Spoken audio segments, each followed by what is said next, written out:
Bismillah ar-Rahman ar-Rahim. So today's presentation is about a condition which I have been presenting almost every other year. It's called chronic inflammatory demyelinating polyradicular neuropathy. And I'm going to discuss how to diagnose and what are the treatment options. Well, CIDP, which is the abbreviation for chronic inflammatory demyelinating polyradicular neuropathy, was first introduced in 1975 by Peter Day. Let's start with our presentation today. By definition, it is a progressive or relapsing symmetric proximal and distal sensory-motor involvement of at least two limbs with over 8 weeks duration of progression and absent deep tendon reflexes. So this is the latest definition according to EFNS paper in 2021.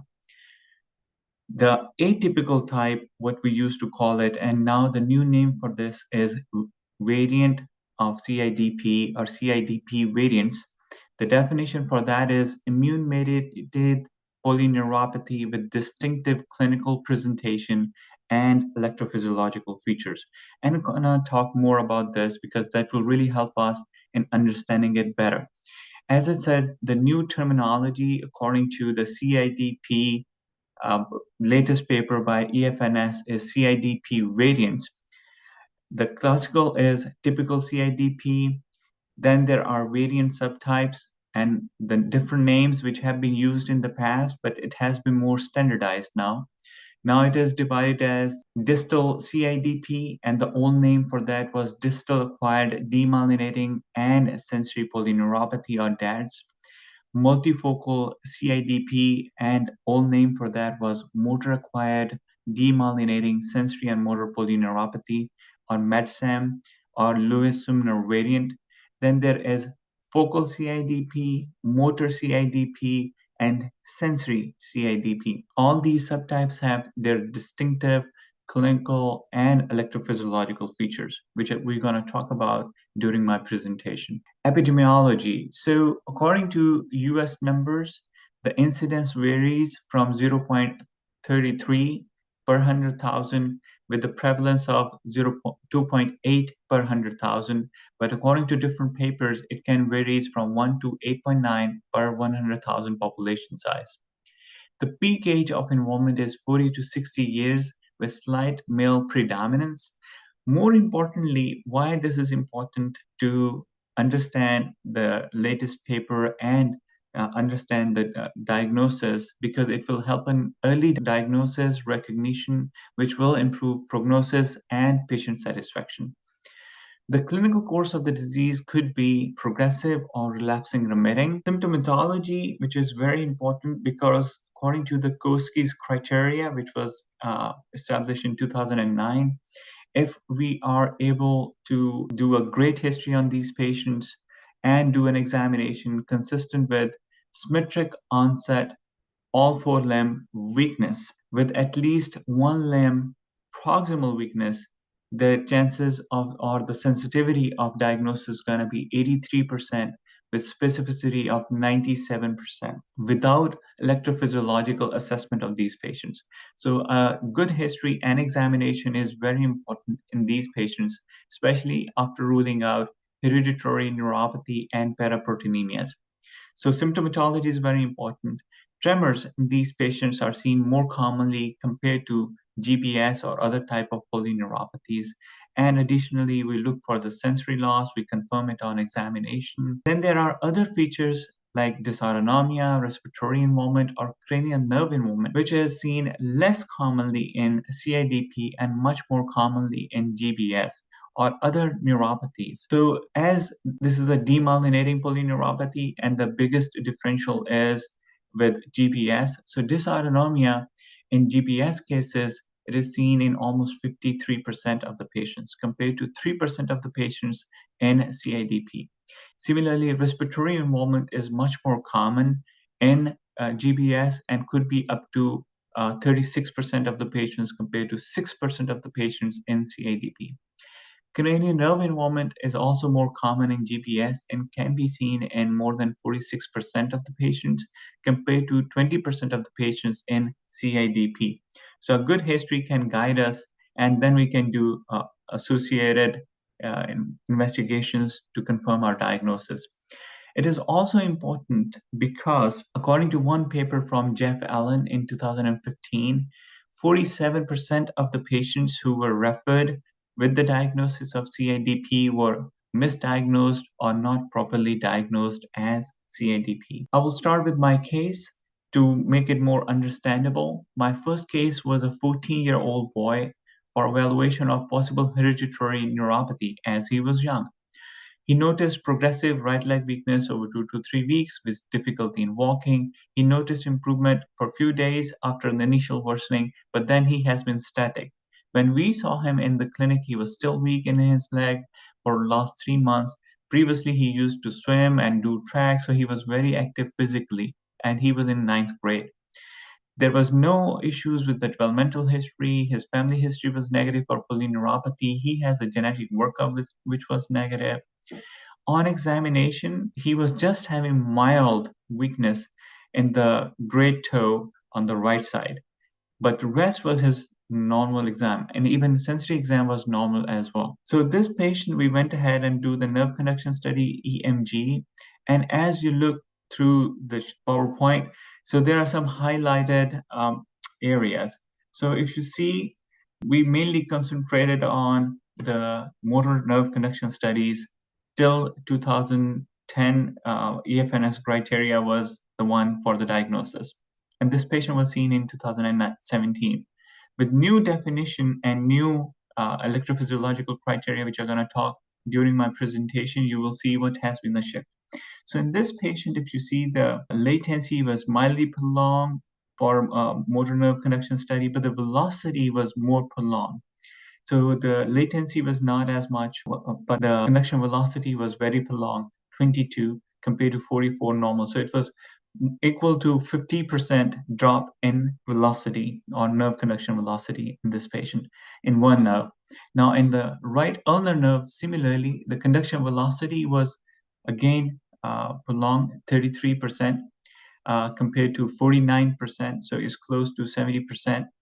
Also, if you see in this patient, there was a conduction block. So the CMAP or compound muscle action potential drop from 14.5 to 2.9, which is a big drop in the CMAP.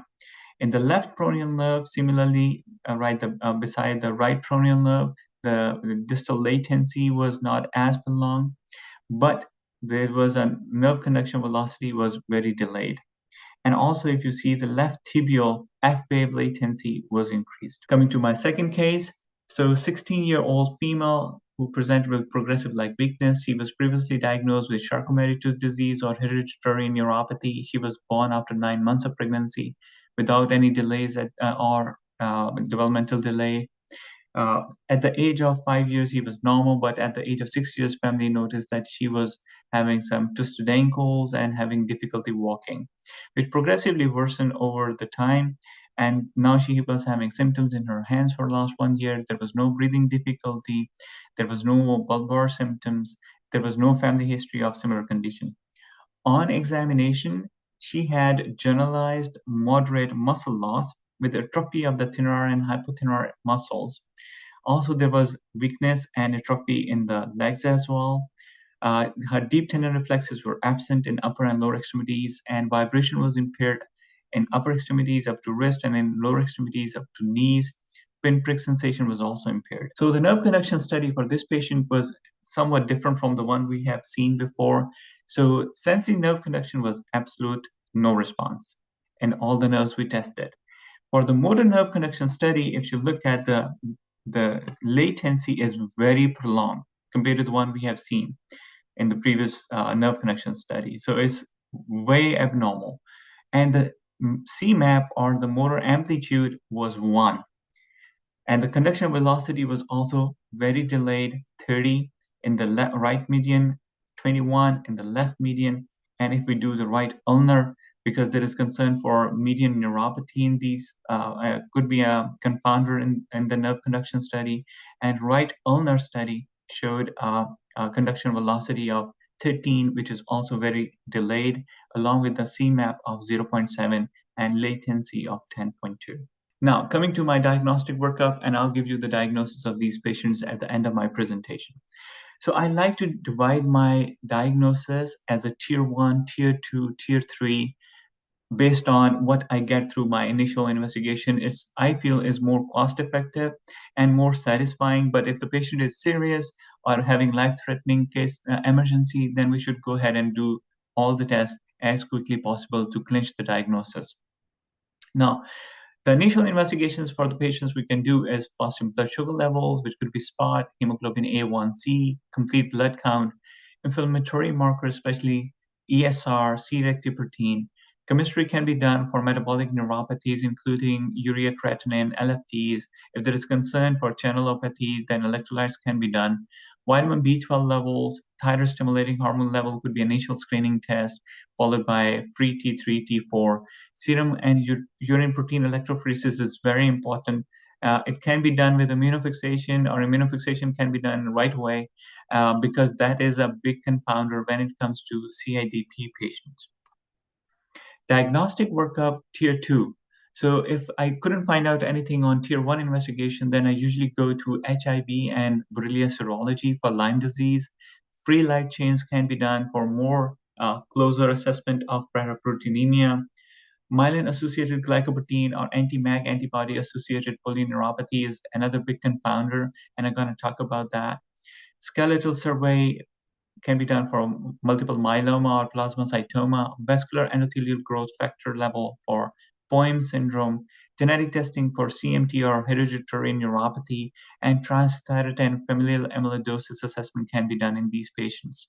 There is genetic testing. Also, we can do the amyloidosis assessment by skin biopsy, followed by CSF analysis looking for albuminocytological dissociation or ruling out other pathologies, especially malignancies and infections.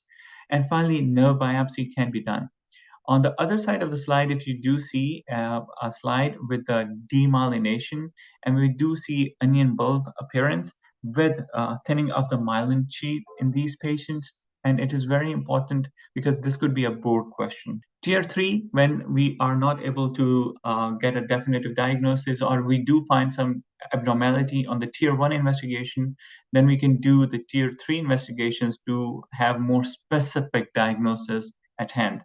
For that, we need to assess for the nodal paranodal protein antibodies. These are Casper, Contactin, very specific antibodies for autoimmune neuropathies, which are being diagnosed in the field, and we can guide about the prognosis in these patients. If there is some abnormality on C-reactive protein and ESR, then we can proceed with anti-nuclear antibody, extractable nuclear antibody, or ANCA levels in these patients. Anti-GM1 antibodies can be done, especially when there is a purely motor neuropathy and we want to rule out multifocal motor neuropathy with conduction block. CPK, if there is only proximal weakness, and we want to rule out if there is a myopathy or inflammatory myopathy in these patients. For similar reasons, we can assess for the neuromuscular junction disorders or by checking acetylcholine receptor antibodies or MuSK antibodies.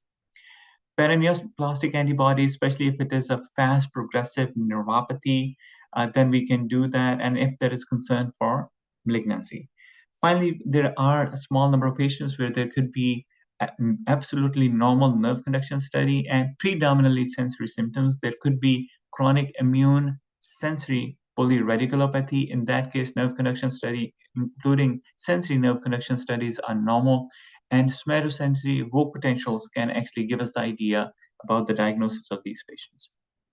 Now, coming to the EFNS criteria, there has been some change and some adjustments, and the task force came up with newer guidelines. So according to the newer guidelines, the CIDP atypical types have been named as CIDP variant. In terms of the diagnosis, there is some changes in the electrophysiological criteria.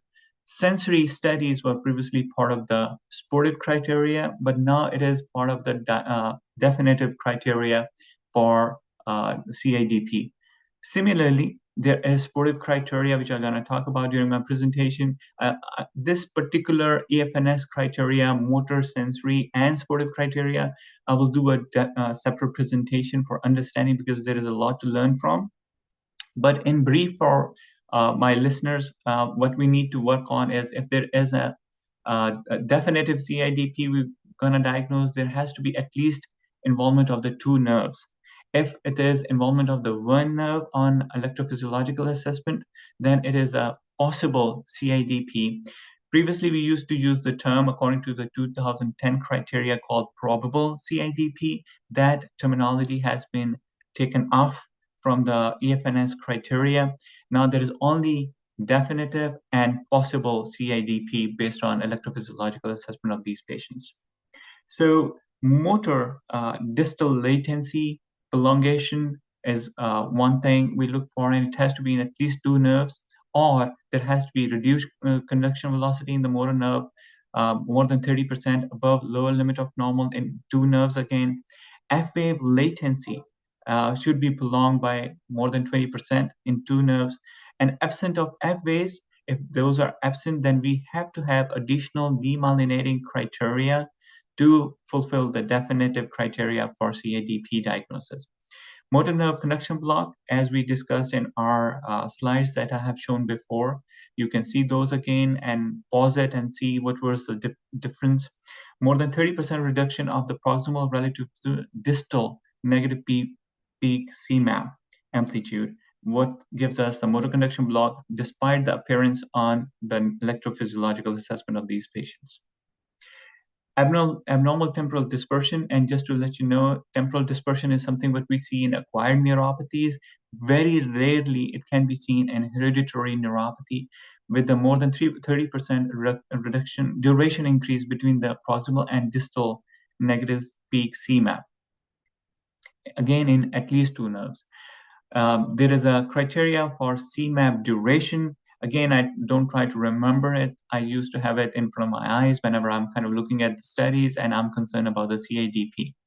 And as I said, it's possible CIDP if these abnormalities are noticed or these criteria are fulfilled in one nerve instead of the two nerves.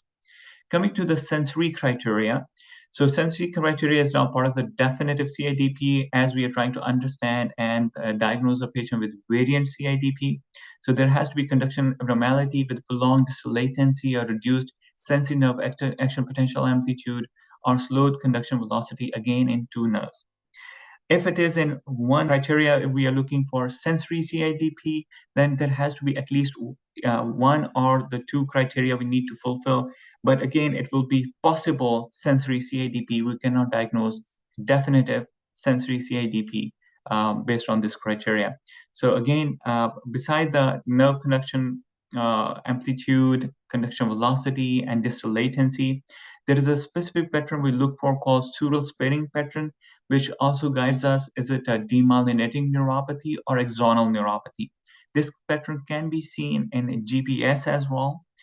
So it's not very helpful from that perspective, but it does guide us about the nature of the neuropathy, especially if there is a concern or we want to rule out axonal neuropathy. Supportive criteria includes ultrasound, which was not previously part of the EFNS criteria from 2010.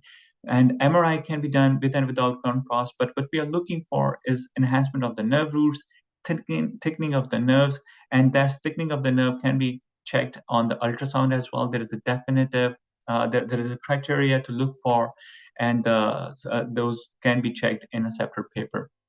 CSF analysis, and as I discussed about the albuminocytological dissociation, that can guide us about the nature of the polyneuropathy. It can be seen in CIDP, in GBS, and other paraproteinemic polyneuropathies as well. But again, all these pieces of the puzzle can guide us about the diagnosis. Nerve biopsy is out of favor. It's not done as frequently what is used to be done previously.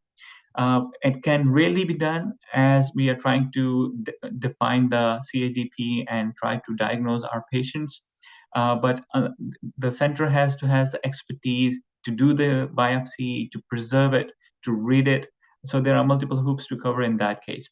But one important thing I would like to say is if there is a concern for CIDP, response to treatment is part of the supportive criteria. So we can do that, but there are also confounders because vasculitic neuropathy, other types of neuropathy with autoimmune phenomena will respond to these immune therapies.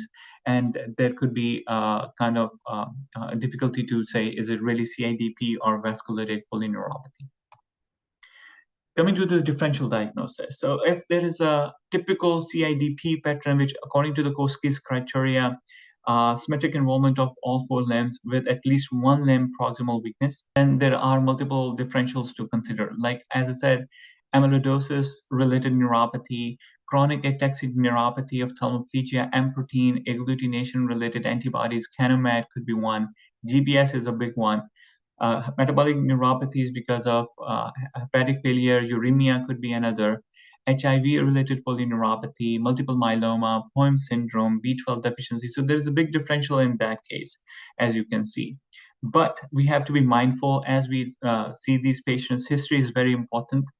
Again, if a patient is having a distal CIDP variant or a clinical manifestation with the nerve conduction studies, these patients tend to respond less to IVIG, and we can consider rituximab in these patients as a more appropriate therapy, which I'm going to talk about in next my slide. So anti-MAG related antibody is a confounder in that case. We need to look for that. Diabetic polyneuropathy, hereditary neuropathy, POEMS syndrome, and vasculitic polyneuropathy is the differential in that case. Coming to multifocal or focal CIDP, and just to make it more understandable, multifocal when there are at least two limb involvement, and focal CIDP when there is only one limb involvement clinically and electrophysiologically. And I will talk about the EFNS criteria in a separate presentation. So in that case, the differential may include diabetic polyneuropathy or plexopathy. It could be hereditary plexopathy. It could be entrapment neuropathy, hereditary neuropathy with pressure palsy, multifocal motor neuropathy, and we can do specific antibody testing in that case for anti-GM1. Peripheral nerve tumor, vasculitic polyneuropathy is the differential. If it is a primarily motor CIDP, in that case, it is primarily motor involvement with absolutely no sensory changes on history and examination, then it is motor CIDP. If there are slight changes, then it is motor predominant CIDP. If there are mild changes on the nerve conduction EMG, and clinical this patient has a phenotype or manifestation consistent with only motor changes. In that case, the differential may include hereditary motor neuropathy, inflammatory myopathies.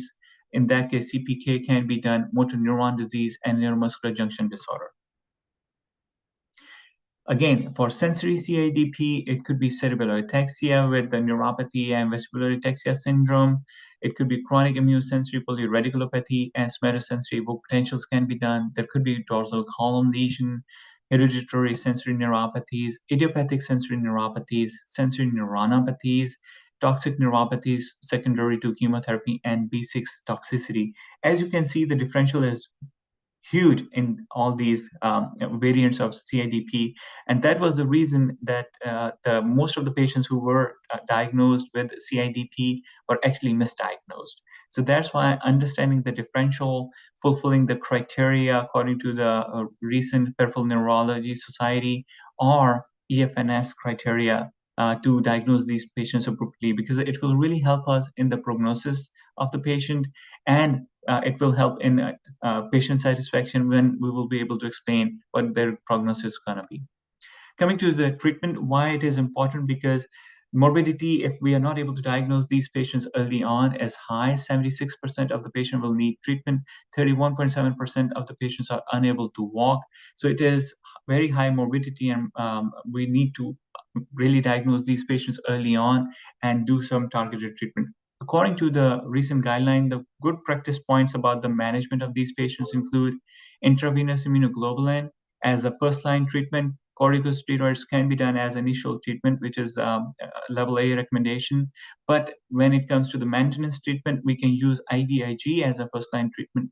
But corticosteroids, because of the side effects, we tend not to use for maintenance or try to use it in a low dose.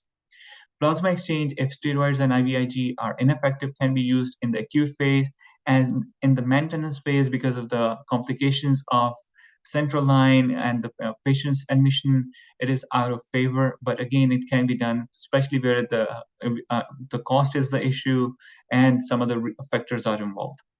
Intravenous immunoglobulin is a first-line therapy for motor CIDP. As I said, particularly because these patients are having a more refractory course, they may be having an overlap with MMN or multifocal motor neuropathy. With that case, if we use steroids, these patients tend to deteriorate. So we tend to use IVIG in patients as a first-line therapy with motor CIDP because of the concern about MMN in these cases.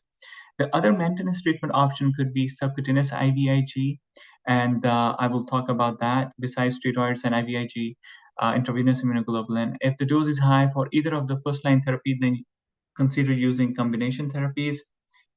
And these patients should be provided with symptomatic treatment to provide pain relief. Coming to intravenous immunoglobulin or subcutaneous immunoglobulin, for the IV component, the usual dose is 2 grams per kg. It can be given over 3 days to 5 days and followed by 1 gram every 3 weeks. But the course has to be repeated at least 2 times to document the response to treatment. And it is recommended to be done for at least 6 months to document if there is a progressive improvement or not, because it's an expensive treatment, so we have to be careful. So ICE trial in 2008 actually paved the way for intravenous immunoglobulin in the patients with CIDP. It was a great trial which guided us about the dosages, response, and 2/3 of the patient will notice improvement on intravenous immunoglobulin. Single course of intravenous immunoglobulin reduces disability and weakness and can is part of the supportive criteria when we are diagnosing these patients.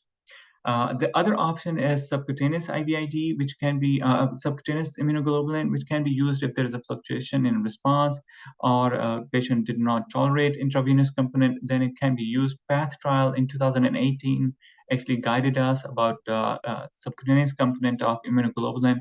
Dose can vary from 0.2 grams per kg to 0.4 grams per kg, and it is done at a weekly interval. The response to subcutaneous dose is actually more delayed and can be seen in 5 weeks compared to 2 weeks in intravenous immunoglobulin. Corticosteroids can be given oral or it can be given IV in the acute and also in the maintenance phase. The dose for the acute is 1 to 1.5 grams, which can be done for 3 to 5 days, and there could be maintenance afterwards. We can do short courses as well, especially if it's hard for the patient to take the oral dose, or if a patient doesn't want to do other, or the cost is the issue, like in intravenous immunoglobulin. So oral dose can vary from 60 to 100 milligram daily or on alternate day. Dexamethasone can be used as a 40 milligram daily for 4 days, for 4 consecutive days every month, and it can be repeated on a monthly interval for 4 days. Methylprednisolone, as I said, can be done as a short course as well, beside the acute maintenance course. Acute course, in that case, it has to be 0.5 grams to 1 gram once a month. The response rate varies from 65 to 95% in these cases. Again, because of the side effects of steroids, we tend not to use steroids. Plasma exchange as done as 50 ml per kg per day for 5 sessions, which can be spaced out over 7 to 10 days. Exchange can be done every 2 weeks. Afterwards, as a maintenance for these patients, there is a rebound worsening on stopping the therapy. We presented a paper in American Academy of Neurology and American Academy of Neuroelectrodiagnostic Medicine in 2018 about using plasma exchange and IVIG in a same patient because of the low response or no response to either of those.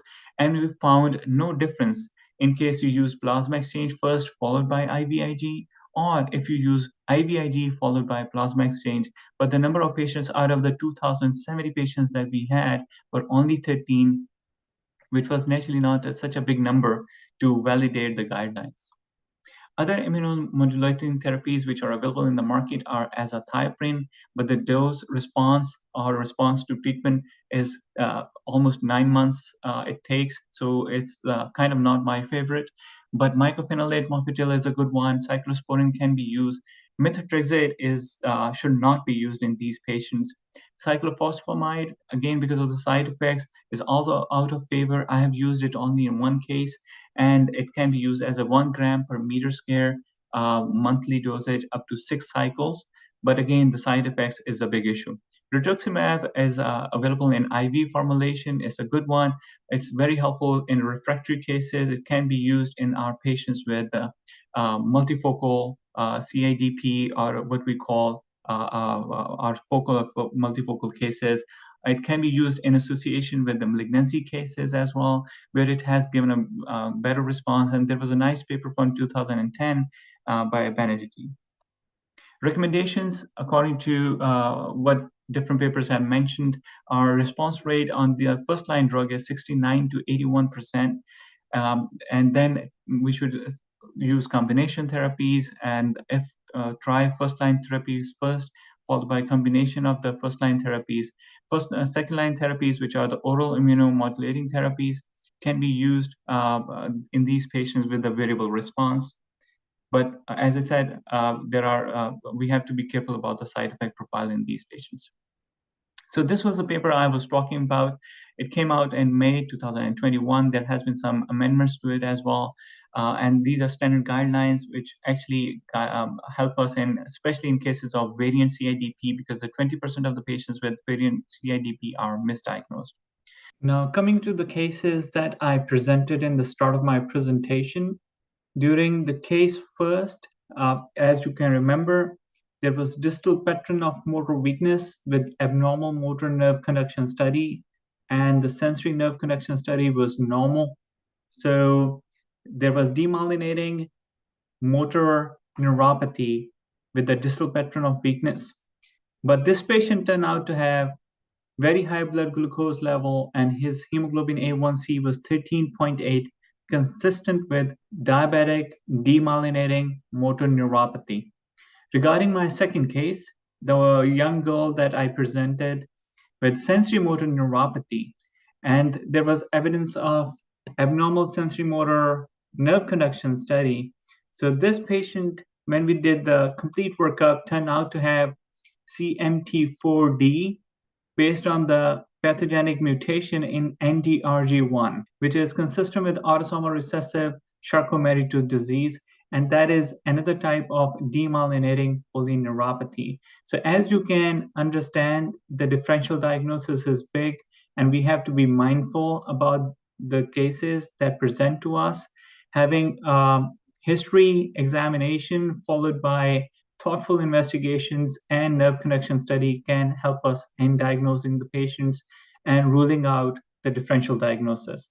Hopefully, this presentation will be helpful for my audience to understand the differential diagnosis, how to diagnose CIDP. I hope this presentation will be helpful. I will do a separate presentation for EFNS guidelines. Thank you very much.